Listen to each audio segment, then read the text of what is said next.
रब्बी शरह ली सदरी वयस्सिर ली अमरी वहलुल उक़दतम मिन लिसानी यफ़क़हू क़ौली। अज़ीज़ तलबा अस्सलामु अलैकुम। आज के लेक्चर में मैं आपके साथ जमात नाहम के लिए उर्दू गेस शेयर करूंगी। इसके अलावा आप अपनी लिखाई बेहतर करने के लिए किन किन असूलों को मद्देनज़र रख सकते हैं और आपकी राइटिंग बेहतर हो जाएगी वो शेयर करूंगी। तो पेपर के लिहाज से अगर देखा जाए तो सवाल नंबर 1 आपका होता है MCQs, जो कि आपने बबल शीट के अंदर बस बबल्स को फिल करना होता है। सवाल नंबर 2 अगर देखें तो उसमें नज़्म व गज़ल के अशार की तशरीह, इसमें जो अहम अशार हैं मैं आपके साथ वो शेयर करूँगी कि आपने इनको अच्छे तरीके से प्रिपेयर करना है। पेपर के लिहाज से ये अशार जो हैं वो बहुत ज़्यादा आते हैं तशरीह के लिए। हिस्सा नज़म उसमें से हमद में देखें तो अहम अशार 1, 3, 4, 5। नात का अगर देखें शेर नंबर 2, 3, 5, 6। बरसात की बहारें अगर देखें तो शेर नंबर 2, 3, 4, 5, 8। बरसात की बहारें वैसे तो बंद हैं, 5 बंद हैं इसके अंदर। अगर उनको हम यानी शेर आपका होता है 2 मिसरे जो हैं उनको मिलाएं तो एक शेर बनता है, तो वो उस लिहाज से शेर मैंने किए हैं। ठीक है, दूसरा, तीसरा, चौथा, 5वां और 8वां शेर आपका बरसात की बहारें में से बहुत ज़्यादा पेपर्स में आता है।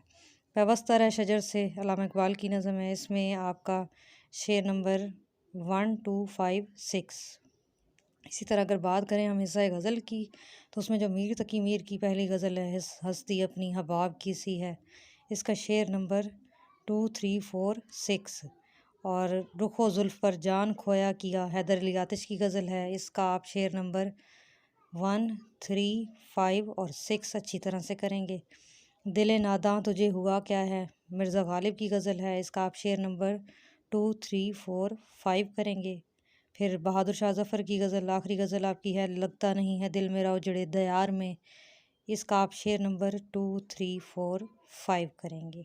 इन अशार को आपने अच्छे तरीके से इनकी तशरीह को कर लेना है। आपको शायरों के नाम भी बहुत अच्छे तरीके से आने चाहिए, याद होने चाहिए, और अगर माखज़ भी याद हो तो क्या ही बात है। ठीक है जी, ये आपका सवाल नंबर 2 इस तरह से आपने उसमें से अहम ये चीज़ें हैं। फिर आगे हम देखते हैं जी, सवाल नंबर 3 आपका होता है नसर पारों की तशरीह के हवाले से।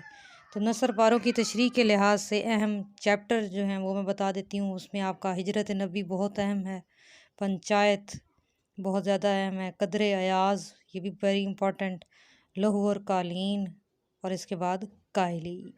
ये असबाक हैं जो कि नसर पारों के लिहाज से बहुत ज़्यादा अहम हैं। इन्हीं चैप्टर्स में से जो है नसर पारे बहुत ज़्यादा बोर्ड के पेपर्स में पूछे जाते हैं। सवाल नंबर 3 नसर पारों की तशरीह, इसी को मैंने आगे आपके लिए डिटेल में दे दी है कि जो पैराग्राफ ज़्यादातर पूछे जाते हैं उनको मैंने आपकी आसानी के लिए यहाँ पे राइट कर दिया है। तो वो कौन से हैं अहम इक़्तिबासात या नसर पारे? हिजरत नबी में से अगर आप देखें तो तशरीफ़ आवरी की ख़बर यहाँ से लेके सारा शहर तकबीर के नारों से गूंज उठा, यहाँ तक आपका ये पैराग्राफ है। ये आपका इम्पॉर्टेंट है इक़्तिबास के लिहाज से। फिर दूसरा पैराग्राफ इसी चैप्टर में से वो है इस वक्त जबकि, और ये आपका ख़त्म कहाँ पे हो रहा है? हुक्म खुदा का मुंतज़िर। फिर तीसरा पैराग्राफ घोड़े ने ठोकर खाई, ये वाला। फिर ये ख़त्म कहाँ पे हो रहा है? घुटनों तक पाँव जो है ज़मीन में धंस गए। तो हिजरत नबी में से ये 3 पैराग्राफ हैं जो बहुत ही इम्पॉर्टेंट हैं।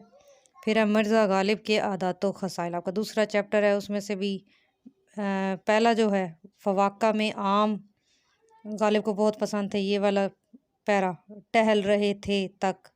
फिर उसके बाद दूसरा पैराग्राफ ज़राफ़त मिजाज में, और ये एंड हो रहा है खड़े थे तक।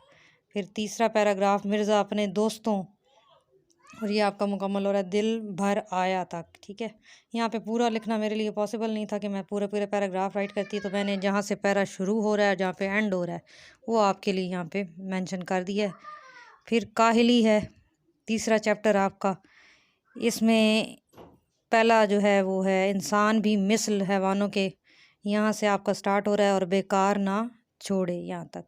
दूसरा पैराग्राफ है गर्ज़ के किसी शख्स के दिल को बेकार पड़ा ना रहना चाहिए, और ये आपका मुकम्मल होता है मुस्तदी रहे तक।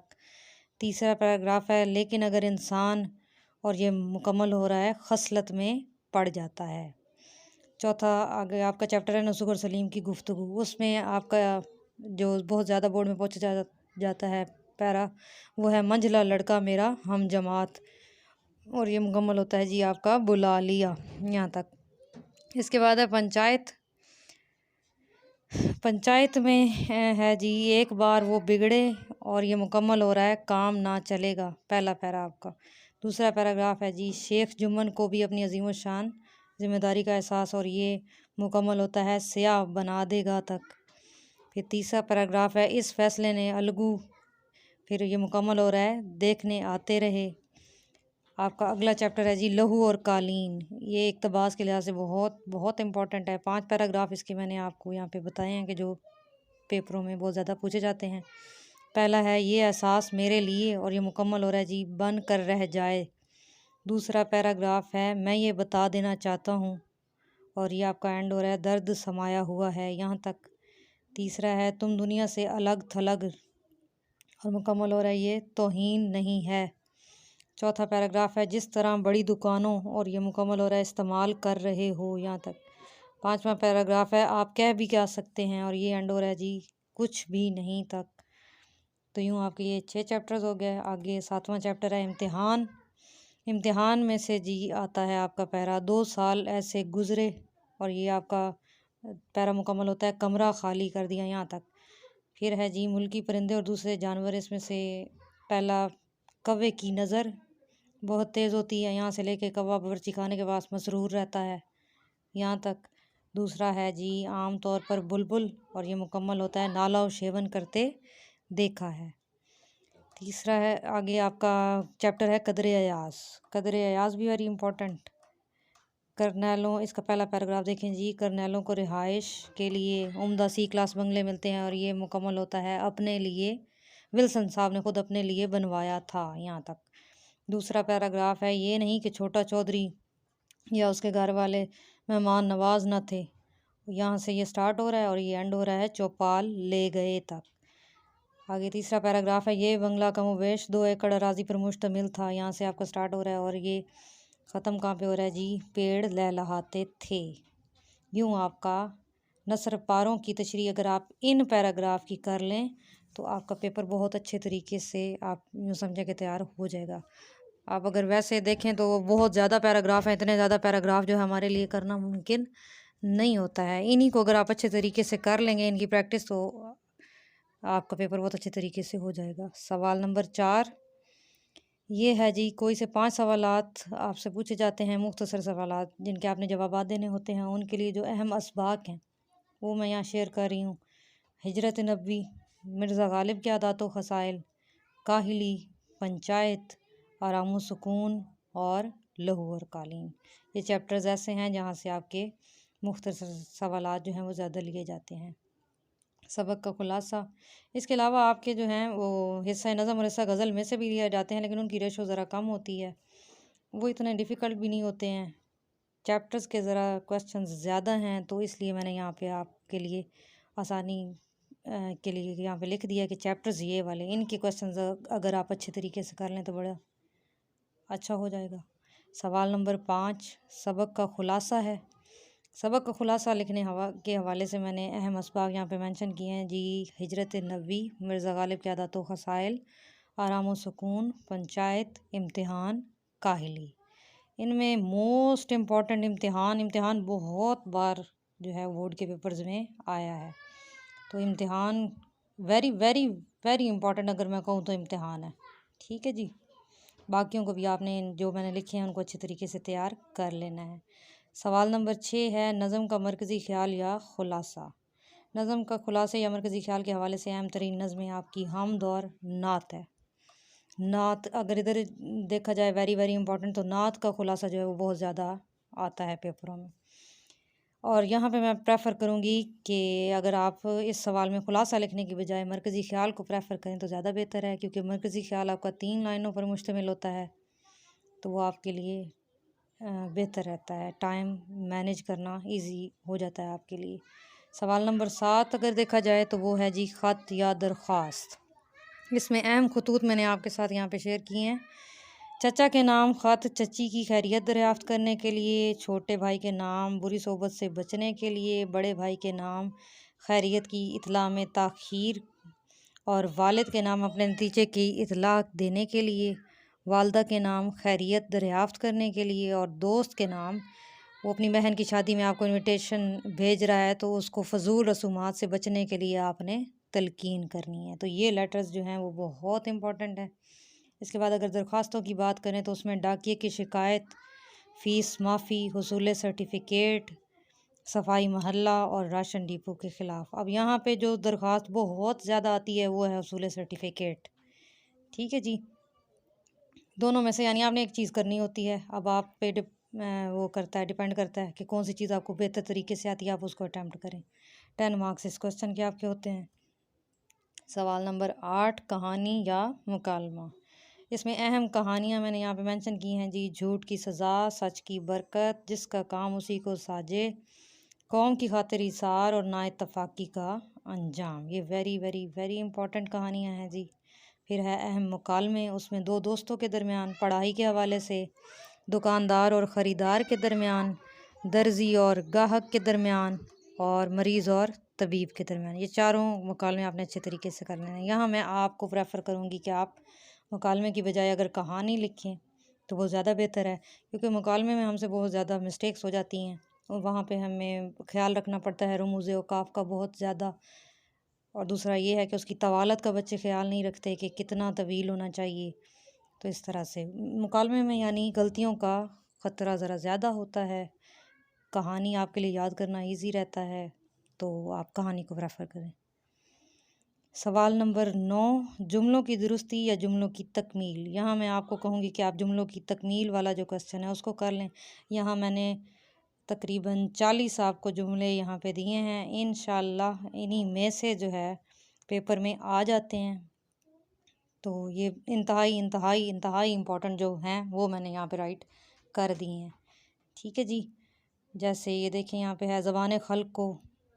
चलें ये मैं मुकम्मल कर देती हूँ आपके लिए। ज़बान खल्क़ को नकारे खुदा समझो है, शेखी और 3 काने, सूरत ना शक्ल भाड़ से निकल, तवेले की बला बंदर के सर, ईद पीछे टरू, आप आए भाग आए, पाक रहो बेबाक रहो, बद अच्छा बदनाम बुरा, तुहम तासीर सोहबत का असर, उल्टे बांस बरेली को, रात गई बात गई, बूढ़ी घोड़ी लाल लगाम, गरीब की जोरू सबकी भाभी, चोर की दाढ़ी में तिनका, जिसकी लाठी उसकी भैंस, बिल्ली के भागों छीका टूटा, सोत न कपास जुलाहे से लट्ठम लट्ठा, दिल को दिल से राह होती है, ज़बान खल्क़ को नकारे खुदा समझो, 1.5 इंच की मस्जिद बनाना, 100 सुनार की 1 लोहार की, सब्र का फल मीठा होता है, 2 मुल्लाओं में मुर्गी हराम, आदमी का शैतान आदमी होता है, मारो घुटना फूटे आँख, आ बैल मुझे मार, बासी कड़ी में उबाल आना, डूबते को तिनके का सहारा, फ़कीर की सूरत सवाल है, काजी के घर के चूहे भी सियाने, डूबते को तिनके का सहारा, हिसाब जो जो बख्शिश सो सो, जितनी चादर देखिए उतने पाँव फैलाइए, आख थू खट्टे हैं, जुल्म की टहनी कभी फलती नहीं। इसके आगे भी है, नाव कागज़ की कभी चलती नहीं, काठ की हांडी बार बार नहीं चढ़ती, कब्र पर लात मारना, यहाँ का बाबा आदम ही निराला है, गुड़ से जो मरे तो जहर क्यों दूँ, खिदमत से अज़मत है। ठीक है जी, ये आपके यूँ हाफ आएंगे, यानी जिस तरह मैंने लिखा ये अधूरे जुमले लिखे हुए हैं, तो आपने आगे इनको मुकम्मल करना होगा, और मुकम्मल मैंने आपको बोल के बता दिए। उम्मीद है आपके लिए ये बहुत बेनिफिशियल साबित होगा। आगे मैं आपसे शेयर करूँगी लिखाई बेहतर करने के लिए जो अहम नुकात आपने मद्देनज़र रखने हैं वो क्या हैं। सबसे पहले तो ये कि आप जब भी लिख रहे हैं, कुछ भी लिख रहे हैं, ठीक है, तो सफ़े के दोनों अतराफ हाशिया लगा कर लिखें। हमेशा पैराग्राफ की पहली लाइन उसको हाशिए से कुछ फासले पर लिखें। अल्फाज के दरमियान फासला मुनासिब और एक जैसा होना चाहिए। हर हर्फ को लाइन के ऊपर लिखें सिवाय मीम और स्लाइड वाली रे के। ठीक है जी, सादा रे, बे, जीम और गाफ वाली तख्ती में आती हैं, बाकी तमाम तख्तियों में स्लाइड वाली रे आती है। ठीक है जी। स्लाइड वाली रे और सादा रे में ये फ़र्क है कि स्लाइड वाली रे का नीचे से किनारा नहीं बनता बल्कि नीचे से ढलवान होती है। ये जैसे मिसाल के तौर पर मैंने दिया हुआ है कि किस तरह से, जैसे मर में मैंने लिखा है, ठीक है। और सादा रे का नीचे से किनारा बनता है। अलिफ को हमेशा सीधा लिखें, काफ के डंडे को मुकम्मल मिलाएं, मीम नुक्ता लगा कर बनाएं और दायरा चांद की शक्ल का बनाएं। हर लफ्ज़ को बतदरीज लाइन की तरफ नीचे लाएं। ऐसा लफ्ज़ जिसमें 2 से ज़्यादा हरूफ हों और उनमें दंदाने बनते हों, जैसे मैं, हैं, ये मैंने मिसाल के तौर पे लिखे हैं, स्पेशल और इस्टेब्लिशमेंट में वगैरह। तो इन हरूफ के दंदानों को जुदा करने के लिए दरमियान वाले हरूफ के दंदाने को थोड़ा सा ऊंचा करना है आपने, ताकि वो प्रोमिनेंट हो जाए, वाज़ेह हो जाए। ज़्यादातर अल्फाज में अलिफ, दाल और दायरा इस्तेमाल होता है। जब दाल को किसी लफ्ज़ के साथ मिला कर लिखते हैं तो दाल की शक्ल रे की तरह हो जाती है। जैसे अब यहाँ पे मैंने दिया है बद, जद और सद। उम्मीद है आप इन तमाम पॉइंट्स को जब भी आप लिखेंगे, इन सारी बातों को दिमाग में रखते हुए लिखेंगे तो इंशाल्लाह आपकी राइटिंग बहुत बेहतर हो जाएगी। खुशखती क्योंकि बहुत अहमियत रखती है उर्दू के पेपर में। उम्मीद है ये आपके लिए बेनिफिशियल साबित होगा। अगर आपको वीडियो पसंद आई हो तो लाइक करें, शेयर करें, सब्सक्राइब करें। मज़ीद